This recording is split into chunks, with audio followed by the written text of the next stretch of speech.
Hi there. Welcome back to A Hunting Veils. Today, we are going to talk about The Puzzle in the Photograph, a Hercule Poirot mystery. A case where a simple photograph held secrets darker than the foggy alleys of London, where every detail mattered, every shadow had a purpose, and every truth was buried beneath layers of deception. This isn't just another mystery. This is a labyrinth of illusion, solved by the one man who sees what others miss. Monsieur Hercule Poirot. So, make yourself comfortable, listen closely, and prepare to step into a world where even the stillness of a photograph can scream murder. Let's begin. Chapter 1. The Arrival of a Ghost. It was a gray October morning in London. The kind of morning that seemed to wrap the city in a heavy, silent coat. Cold, damp, and still. There was no wind, no chatter from the birds, just fog clinging, like memory, to every rooftop and alleyway. In his flat at Whitehaven Mansions, Hercule Poirot, the great detective with the famously symmetrical mustache, sat peacefully in his armchair. A fresh cup of Belgian coffee steamed in a porcelain cup.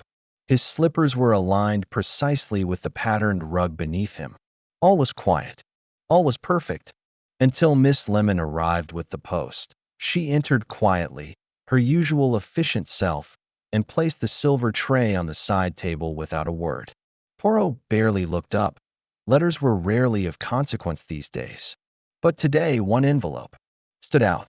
He reached for it slowly, his fingers lingering on the paper's texture. It was heavy, creamy, and without a return address. The ink was deep blue, and the handwriting, a careful, practiced hand, spoke of someone deliberate. Someone hiding something. Poirot opened the envelope delicately. Inside was a photograph, a single black and white image. At first glance, it looked old, perhaps from the 1910s or 20s. It showed a group of people standing in a garden. 6 adults, 2 children, all dressed for a summer gathering, standing in front of a small, ivy-covered cottage. In the bottom corner, written in fine fountain pen, Hampshire, 1910. But that wasn't what made Poirot sit up. There was a circle drawn around one of the figures. A man, tall and slim, wearing a straw boater hat. But something was wrong. His face was blurred, not by age or smudging, but intentionally, as if scratched or burned out. And then, on the back of the photograph, 2 lines written in the same precise hand. You missed it. But you always do, don't you? Look again, Monsieur Poirot. Poirot frowned. He had not seen this photograph before. Not during any case, not in any dossier. Was it a reference to something he had failed to solve? Or was it bait, meant to provoke? He turned the photo over again, studied every detail. The trees in the background, the style of the clothes, the way the children were staring off camera, the man with the burned-out face. Something about him, his posture, his stance, it seemed eerily familiar. He rang the bell.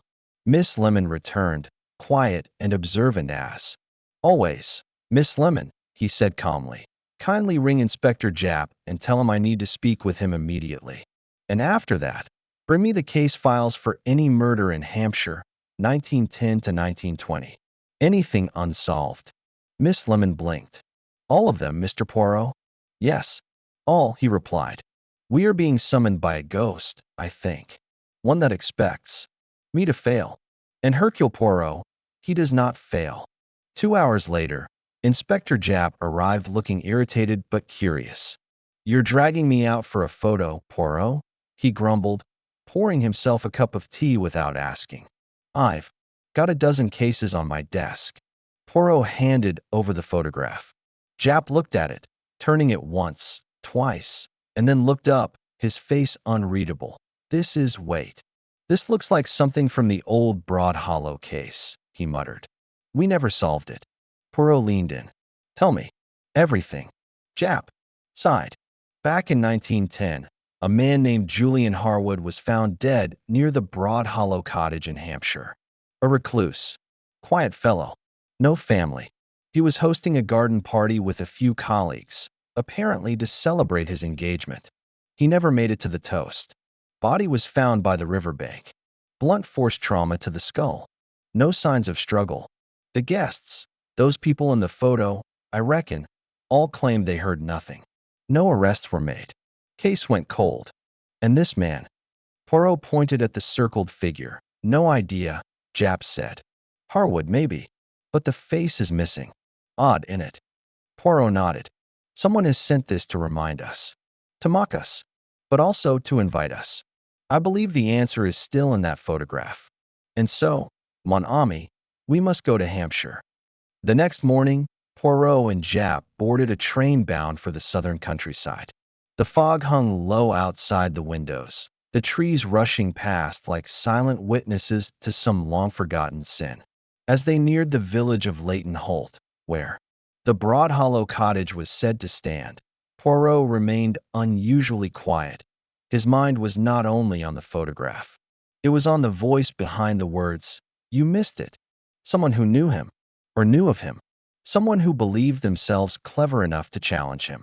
But why now, after 15 years? Why this case? At the Leighton Holt station, they were met by a local constable named Fred Gilliard, a lean young man with a crisp uniform and a notepad always in his hand. "I've arranged access to Broad Hollow, sir," he said with a nervous salute. "No one lives there anymore. Been empty since the mid-20s. Perfect, Poirot thought.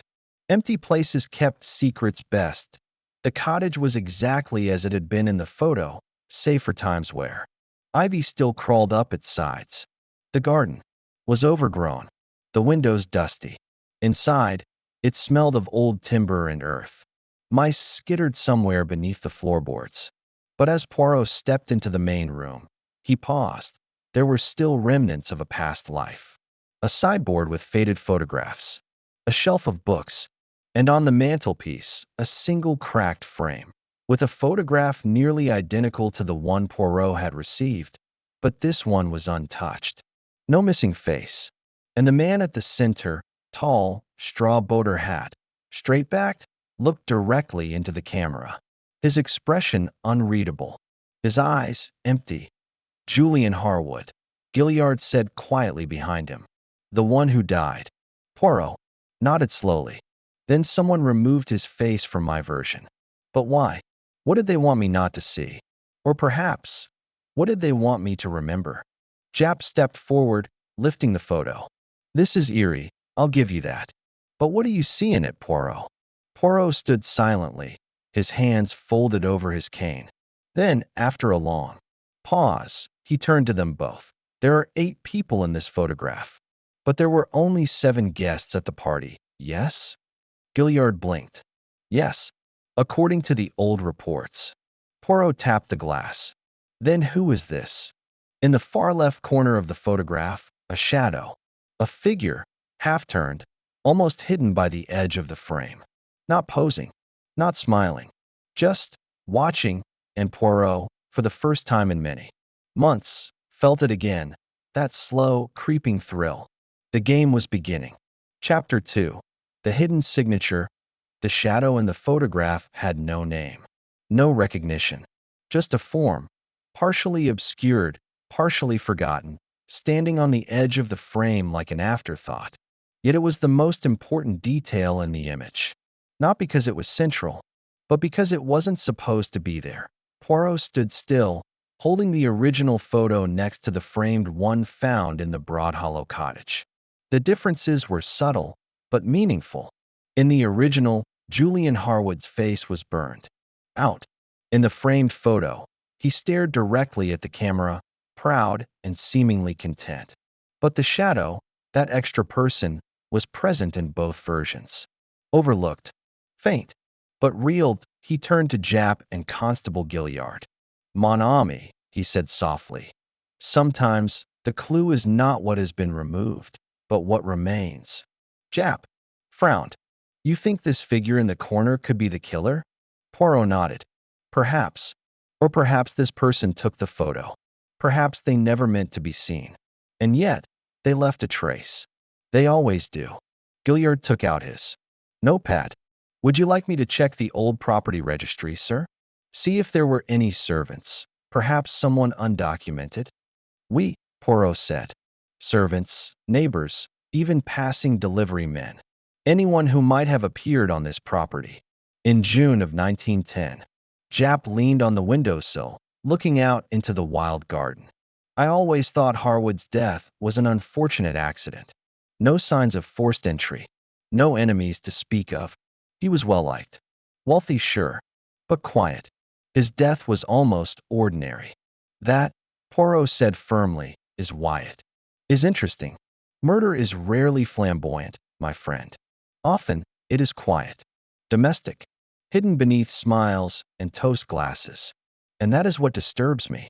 That evening, back at their small inn in the village, Poirot sat alone at a writing desk. The photograph lay in front of him, lit only by a green-shaded lamp. A magnifying glass hovered in his hand. He moved slowly, inch by inch, scanning the image from left to right.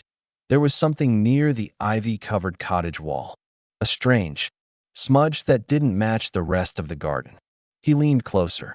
No, not a smudge. A mark. Deliberate. A faint shape scratched into the plaster beside the door. It looked like a triangle. A very small one, with 3 dots inside. Poirot's brow furrowed.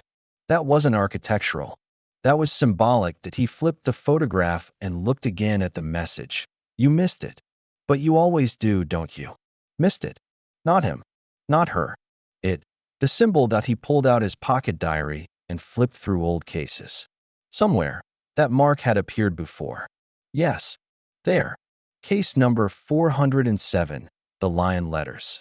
A forgery ring, operating in London in the early 1900s. Their internal code was 3 dots in a triangle. A signature left behind like a calling card. But Harwood wasn't involved in forgeries. He was a biologist, a retired academic. What connection could he possibly have to a forgery syndicate? Poirot rose and crossed to the window, watching the fog descend over Leighton Holt. His mind was racing. Perhaps Harwood wasn't the intended victim. Perhaps he discovered something. Or someone. Something worth silencing. He returned to the table and picked up a second item, a folded document that had been tucked behind the framed photo in Broadhollow. He'd taken it earlier, discreetly, when Gilliard and Japp were outside inspecting the garden shed. It had been wedged behind the photograph, aged and brittle. It looked like a letter or a will. He unfolded it with care. It was a scientific paper, dated June 1910, titled Cross-Species Viral Adaptation, an unpublished study by Julian Harwood. Poirot scanned the document, eyes narrowing. This wasn't ordinary work. Harwood had written about virus behavior between species, an unheard-of topic in 1910. The implications were startling. If true, Harwood was decades ahead of his time. But the document wasn't signed. No institutional stamp. No university watermark. Yet in the bottom corner, that same triangle. 3 dots inside.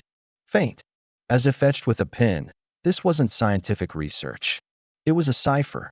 The paper was fake, and the person who forged it had likely killed to keep it hidden. The next day, Constable Gilliard returned with a list of all visitors to the Broadhollow property in June 1910. It wasn't long. A housekeeper named Esther Brinley, a gardener, Peter March, a milk delivery boy named Alfie, and a piano tutor, Mr. Nolan Devons. Poirot froze. Nolan Devons? He asked. Gilliard nodded. Yes, sir. He taught the younger girl, Harwood's niece. She was staying with him that summer. Poirot stood slowly, placing the forged paper into an envelope. Nolan Devons, he repeated. He was arrested in 1912 for fraud. Served time. Disappeared from public records shortly after. Japp muttered. So, you're thinking this Devons forged the scientific paper? Yes. And Harwood discovered it. Perhaps he threatened to expose him. Or worse, refuse to publish it, knowing the damage it could cause. A man like Devons would not risk exposure. And the photo? Gilliard asked. Poirot held it up. This is not a souvenir. It is a crime scene. Whoever took this photo, if not Devons himself, captured the moment before the truth unraveled. And someone knew it. That is why Harwood's face was removed. To shift the focus. To blur the guilt. Jap rubbed his face. We need to find this Devons, if he's still alive. Poirot smiled faintly. Oh, I do not believe he is. Not any longer. Jap looked surprised. Then what now? Poirot placed the photo down gently. We find the person who sent this photograph. They are not the killer. They are the witness. The one who has waited in silence for 15 years. And now, they are ready to speak. That night, a letter arrived for Poirot at the IN end at NO stamp. No signature. Just a folded note slipped under the door that IT read. You found the symbol. Good. Now ask yourself, who benefited from Harwood's death? Follow the money. Ask the woman who never left. No name. No location. But Poirot didn't need it. Esther Brinley, the housekeeper, she had stayed on the property after Harwood's death, living in the caretaker's cottage until it was boarded up in 1925. And rumor had it she still lived in the village, under a different name. Poirot stood at the window once more, staring out into the endless fog that blanketed Leighton Holt. This mystery wasn't just about murder. It was about secrets, buried beneath time, beneath forged papers and erased faces. And now, someone was pulling them back into the light that a puzzle had been placed in his hands, and Hercule Poirot had begun to solve it. Chapter 3. The Woman Who Never Left. The morning fog in Leighton Holt clung heavier than ever. It spilled across the roads like breath from the dead, making the trees look like brittle shadows and the chimneys like grave markers. But Hercule Poirot was already awake, fully dressed in his immaculate gray suit and bowler hat, his polished shoes clicking across the wooden floors of the village inn as he descended for breakfast. A steaming pot of coffee awaited him, along with a folded village directory provided by Constable Gilliard. Poirot opened it with surgical precision. Under the name Esther Brinley, there was nothing. But in the parish registry for 1910, the name appeared clearly: housekeeper at Broadhollow Cottage. In the electoral roll from 1928, another name appeared, same birth year, same street: Edith Brent. Widow. Reclusive. No listed family. Poirot lifted his chin slightly. Ah, he whispered. The woman who never left. Only changed her name. By 9:30 a.m., he and Jap were standing outside a crumbling stone house on the edge of the village. The curtains were drawn. The front garden was wild, overgrown with weeds and dried rose bushes. A single crow perched on the roof, glaring down like an unwanted witness. Poirot rapped on the door 3 times. No answer. He knocked again. Still nothing. Jap leaned in, half grumbling. Maybe she's dead. Poirot's eyes narrowed at the mailbox by the door. Inside were 2 envelopes. One opened, dated 3 days ago. Non, he murmured. She is alive. And she is home. He knocked one last time.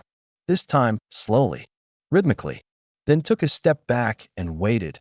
After a moment, the latch clicked. The door opened 2 inches. A single gray eye peered through the gap. Yes. Madam, Poirot said softly. We come not to disturb, but to remember. You once served in the Broadhollow house. The past has not forgotten you. The woman's face stiffened. She said nothing. Poirot continued. The man who died there, Julian Harwood, was your employer. A kind one, I presume. And yet, his death was never solved. You saw something, madam. Something you could not speak of then. But perhaps now, you are ready. The door creaked. Open. Esther Brinley, now calling herself Edith Brent, was thin as a shadow, her hands curled with age, her voice dry like parchment. She led them into a dim room filled with the scent of lavender and old books. A pot of weak tea sat untouched on a side table. I thought this day would come, she said without looking at them. I thought someone would come for the truth. Poirot said nothing. He allowed silence to coax the truth forward. Esther sat in a chair near the hearth. Mr. Harwood was a kind man, brilliant, but troubled. He had enemies in high places, people who didn't want his work made public. That virus paper? I saw it once, before it disappeared. He told me not to mention it. Said it wasn't finished. Said it would change everything. And then, days later, he was dead. Jap leaned forward. You were there the day he died? I was, she said, her voice now little more than a whisper. Everyone was there. His colleagues, his fiancée, his niece, Mr. Devons, the piano tutor. But I saw something. The others didn't. Something no one believed. Poirot's eyes locked onto hers. You saw who killed him. Esther nodded. I saw someone standing in the garden just after the toast. They weren't part of the party. I had never seen them before. A tall man, wearing gloves. He was watching from behind the tree line. And then, he disappeared. Like a ghost. Poirot asked gently, Did you tell the police? I did, she said. But they dismissed me. Said it was the gardener or a farmhand. But it wasn't. He had something in his hand, a notebook. And when Mr. Harwood's body was found later that day, that notebook was missing from his study. I know. I cleaned the room that morning. It was gone. Jap stood. So you're saying Harwood was murdered by a stranger? Someone who came to steal the paper? Esther's eyes were still sharp, even after all these years. Not a stranger. A man pretending to be something he wasn't. A man who knew exactly what Harwood had written. Poirot stepped closer. And this man, did you ever see him again? Yes, she said, her voice dropping even lower. Once. A week later. In the village. He was wearing different clothes. But it was him. And he spoke with someone. Someone local. Who? Jap demanded. Esther looked at Poirot. The vicar's son. Arthur Crail. Back at the station, Constable Gilliard confirmed it. Arthur Crail had lived in Leighton Holt until 1923. Quiet boy. Kept to himself. Left for London after inheriting money from a mysterious donor. Never returned. Current whereabouts. Unknown. Poirot looked at Jap. A mysterious donor. Convenient. NSC Pa? Jap muttered. And you think this Crail was working with Devons? I think, Poirot said calmly, that Julian Harwood's discovery threatened someone. Perhaps Devons forged it. Perhaps he planned to publish it as his own. But Harwood refused. So they silenced him. And Crail? He helped cover it up. In exchange for money. By dusk, Poirot sat once more in his room at the inn. On the desk before him were the two photographs, side by side. One original. One altered. One with a face. One without. And in both, just behind the group, a faint silhouette. Not just a shadow. A person. Partially obscured. But clearly watching. Poirot whispered to himself. Why send me this now? And then it clicked. The person who sent the photograph was not just a witness. They were in the photograph. Not Harwood. Not the killer, but the niece. She was the only one not accounted for since. Her name was Clara Harwood. Age 11 in 1910. A child. A quiet one, according to Esther, but children remember. And now, all these years later, one of them had chosen to speak. Poirot reached for his pen and began a letter. To Mademoiselle Clara Harwood. You have waited long. But not in vain. I am listening now. And soon, the world shall, too. Chapter 4. The Voice Behind the Curtain. By the time dusk painted the sky in watercolor hues of bruised purple and faded orange, Hercule Poirot had returned to Gresham Court once again, not by invitation, but by instinct. He was not a man to be haunted by thoughts. Rather, he let them percolate slowly, like a well-brewed cup of coffee, until they settled at the bottom of the cup in a dark, unmistakable truth. Yet now, truth seemed fragmented, scattered like glass across the floor. There was a murder, yes, but it wasn't just blood and motive. It was a performance, an elaborate stage with actors who had long rehearsed their lines. He moved through the lobby quietly, his reflection trailing beside him in the gleaming marble floor, his presence barely noticed by the doorman, who now greeted him with more curiosity than protocol.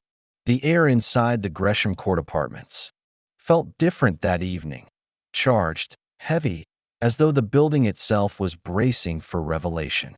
Poirot's gaze was fixed on apartment 2B. Mr. Tobias Langley's residence.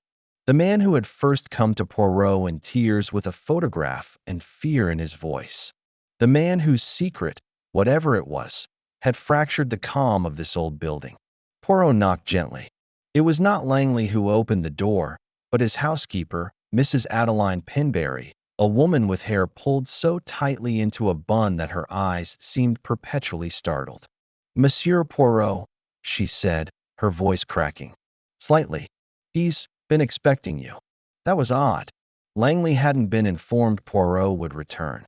Expectation, Poirot mused, often arises not from information, but from guilt. Langley stood near the window, smoking, his fingers trembling slightly, though he pretended otherwise. He did not look at Poirot when he entered.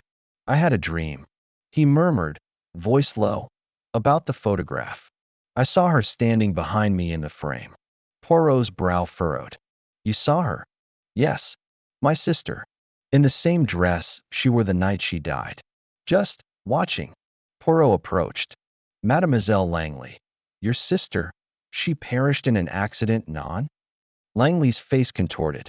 "A fall. From this very window." He stopped. Swallowed. "She was delicate. But she was not suicidal. Everyone thinks she jumped. But I know someone pushed her." Poirot turned toward the framed photograph still displayed on the mantel. He studied the background with renewed intensity. The lace curtains, the sliver of reflection in the mirror, and something, a figure? No, a shadow. A gesture caught mid-motion. It was like someone had leaned too far in and recoiled too late. "Did your sister have enemies?" Poirot asked. Langley chuckled bitterly. "She had lovers. And they don't always end up friends." Poirot's eyes glinted. "Who was she? Seeing at the time?" Langley hesitated. "George Malden, the pianist." The name came like a cold wind. Poirot had met Malden only days ago at a charity soiree. A charming man, quick with compliments and quicker to dismiss women as either muses or distractions. "Do you suppose he might have? He was here the night she died," Langley said. He admitted it. He said they argued, that she was hysterical and slipped. That's what he told the police. They believed him. Poirot said nothing. He merely stared at the window. The frame, the symmetry, the impossible balance between truth and fabrication. That evening, Poirot did something he seldom did. He invited himself to Malden's flat. The musician welcomed him with exaggerated grace, all velvet jackets and brandy and ironic detachment. "Come to discuss tragic romance, Monsieur Poirot?" "No," Poirot replied smoothly. "I have come to discuss murder." Malden smiled, but the flicker of discomfort betrayed him. "Murder?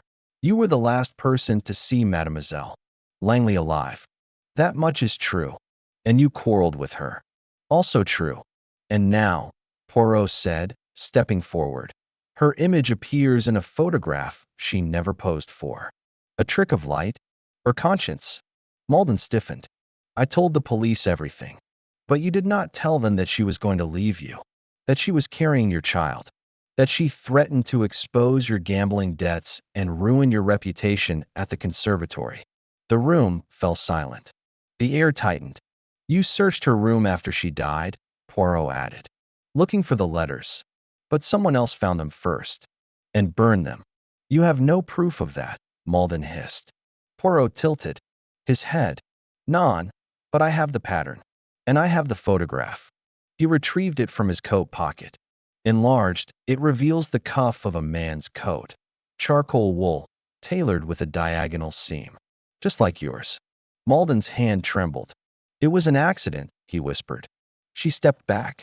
"I tried to grab her, but you did not," Poirot said. "You let her fall. And when it was done, you told yourself you tried." Malden's face collapsed inward. "No jury would convict me. But the truth convicts you, monsieur. And sometimes, that is the greater punishment."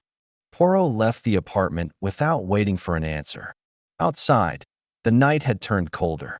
Wind twisted around the lampposts, and the moon cast strange silver streaks across the pavement. He walked slowly, deep in thought, until he reached The small cafe on Finchley Road where Inspector Japp waited with a notepad and tea gone cold. "I assume you've got something," Japp muttered. Poirot nodded. "A confession. Of the heart, if not yet of the lips. But we are close." Japp raised a brow. "What did it?" Poirot placed the photograph on the table between them. "A puzzle and a picture. One that revealed what words never could. A gesture, a shadow, and a man whose guilt could not help but show itself." Japp sighed. "That's why I let you handle the strange ones, Poirot." Poirot smiled faintly. "Because the strange ones, mon ami, often lead to the truth." Yet Poirot knew the puzzle was not yet entirely solved. There was one more player, one more curtain behind which a voice still waited. And as the waiter cleared the table, Poirot stared once more at the photograph and wondered if it had one more secret left to reveal. Chapter 5. The Final Exposure. The morning after Poirot's late-night revelation was one of cold clarity, both outside and within his precise mind. The rain had stopped, and a thin layer of frost painted the rooftops of London in pale silver, as if the city itself had been momentarily frozen, holding its breath for the final act. Poirot stood by the tall window of the Manor's drawing room, fingers laced gently behind his back, staring at the trimmed hedges glistening under the dawn. The household had yet to fully stir, but Poirot was already in his element. Every detail of the case had coalesced in his mind overnight, forming a portrait that no longer bled into confusion. Each thread, previously frayed, had been meticulously tied. The photograph, with its mysterious shadows and impossible reflections, had been the linchpin, not a mere curiosity, but a deliberate, calculated piece of evidence planted for effect. Poirot had insisted that every suspect gather again in the drawing room by 9 a.m., and as the guests trickled in, their expressions varied, from nervous anticipation to irritation masked as calm.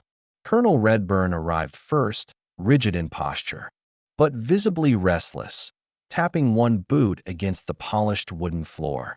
Then came Cecily Barron, veiled in more than just her usual perfume. Her movements were hesitant, as if she sensed her careful world unraveling. The butler, Holloway, entered next, carrying a tea tray with the kind of mechanical obedience that only years of silence and observation could perfect. Finally, Lady Millicent entered, dressed in a navy coat and matching hat, clutching a leather-bound diary to her chest. Poirot gestured for them all to sit. The hearth crackled gently behind him as he began to speak. "Mess Amos," he said, voice soft but firm, "we have arrived at the end. And as always, the end begins with truth." There was a rustle in the room, the kind that comes before confessions or confrontations. Poirot placed the photograph on the table before them all, enlarged now, studied under his magnifying lens, revealing what no one had noticed before. The shadow in the photograph was not a trick of light, nor was it the result of double exposure. It was a message, a warning, perhaps, from the photographer. You see, the image had been tampered with in one very deliberate place, the mirror behind the sofa. Mirrors, Mes Amos, do not lie, unless someone tells them to. He turned the photograph slightly and pointed. In the mirror's reflection, you will see something curious, a figure standing behind Mr. Horace Blaine. And yet, in the main composition, there is no such person. Why? Because they were removed, cropped from the original. The photograph was doctored not to include someone, but to erase someone. And that someone was standing directly behind Blaine when the picture was taken. He stepped forward slowly. "And now, I will tell you who that person was. But first, allow me to unravel the motive." His voice dropped slightly, and every ear in the room leaned closer. Horace Blaine was blackmailing someone in this very room. Not for money, but for silence. He had obtained, through unknown means, a letter, one that revealed a decades-old secret buried deep within the Redburn family estate. A secret about an inheritance that should never have passed to Millicent. The letter, written by Lord Redburn himself, admitted that the rightful heir had been a child from a first marriage, a woman in France whom he had married in secret. That child's name? Cecily Barron. There was a gasp, sharp and involuntary. From Cecily. Poirot turned to her. You suspected, mademoiselle. But it was Blaine who found the document in the Redburn archives when helping catalog the estate's history for the family trust. He confronted Millicent with it 2 weeks ago. He gave her a choice, confess or step down quietly.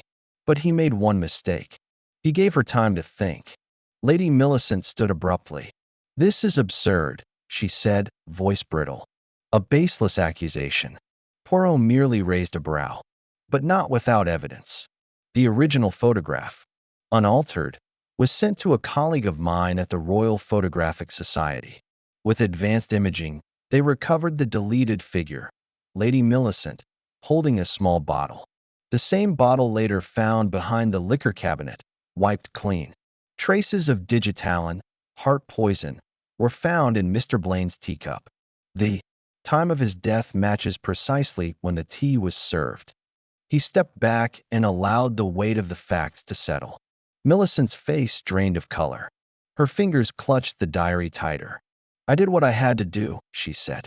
Finally, voice trembling not with remorse, but with cold resolve. He was going to destroy everything. The Redburn name. My family. He gave me a choice. So I gave him one in return. Poirot nodded solemnly. But you did not act alone. Holloway. The butler stiffened. Poirot turned.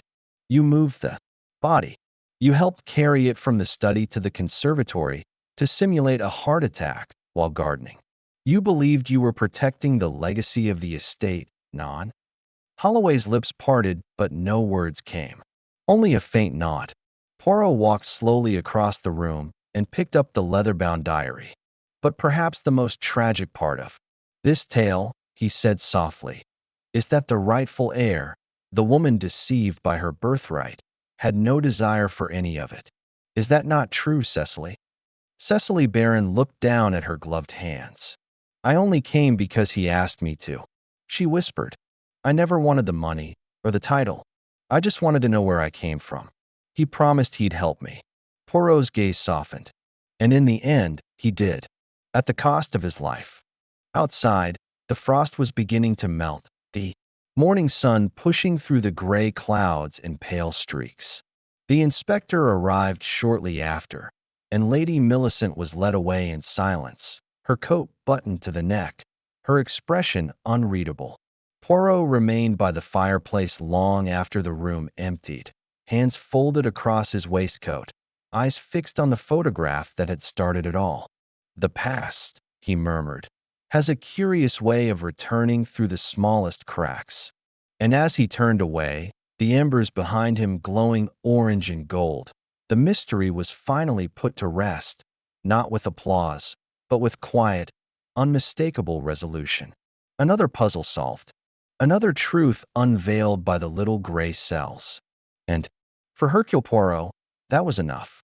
If you enjoyed this story and want more Hercule Poirot mysteries just like this, filled with clever twists and haunting secrets, make sure to subscribe and join us for the next unraveling.